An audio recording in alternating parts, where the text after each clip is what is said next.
तुर्क की जंग-ए-आज़ादी की गौरवशाली गाथा में कई ऐसे वीर सपूतों के नाम दर्ज हैं जिन्होंने अपनी जान की बाजी लगाकर देश को आज़ादी की राह दिखाई।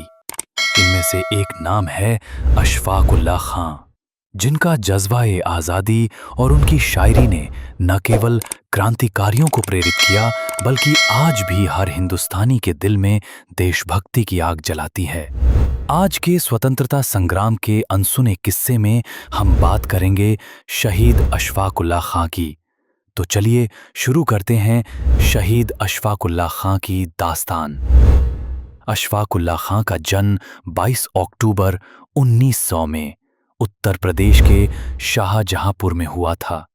उनके पिता शफीक उल्लाह खां एक साधारण जीवन जीते थे। बचपन से ही अशफाक में पढ़ाई और साहित्य के प्रति गहरा लगाव था। उनकी शायरी और उर्दू साहित्य में रुचि ने उन्हें एक संवेदनशील और विचारशील व्यक्तित्व बनाया। लेकिन उनके दिल में देशभक्ति का जज्बा उस वक्त जागा जब वे महात्मा गांधी के असहयोग आंदोलन से प्रेरित हुए।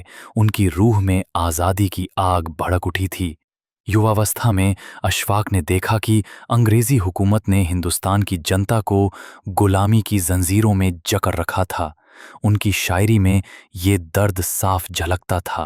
है जुनून का आलम कि मिट जाएंगे मगर आज़ादी की खातिर ये बलिदान कम नहीं।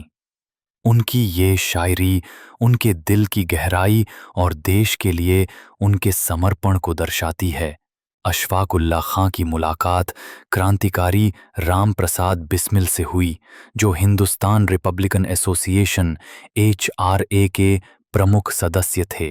यह मुलाकात उनकी जिंदगी का टर्निंग पॉइंट साबित हुई।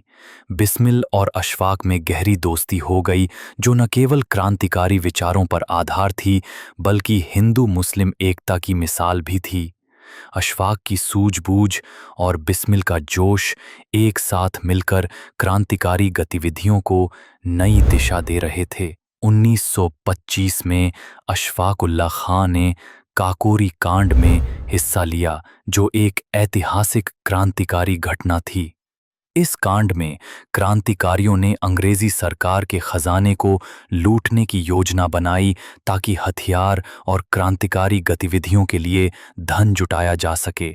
काकोरी कांड ने अंग्रेजी हुकूमत को हिलाकर रख दिया। अशफाक उल्लाह खां और उनके साथियों पर मुकदमा चला। इस दौरान अशफाक को फरार होना पड़ा। वो बिहार के दरभंगा में छिपे, लेकिन एक विश्वासघाती ने उनकी मुखबिरी कर दी। 1926 में उन्हें गिरफ्तार कर लिया गया। अदालत में अशफाक ने गर्व के साथ कहा, हमारी जंग अंग्रेजों के खिलाफ है, न कि किसी धर्म या जाति के खिलाफ। हम हिंदुस्तान की आज़ादी के लिए लड़ रहे हैं। उनकी ये बात हिंदुस्तानी तहजीब और भाईचारे की भावना को दर्शाती है।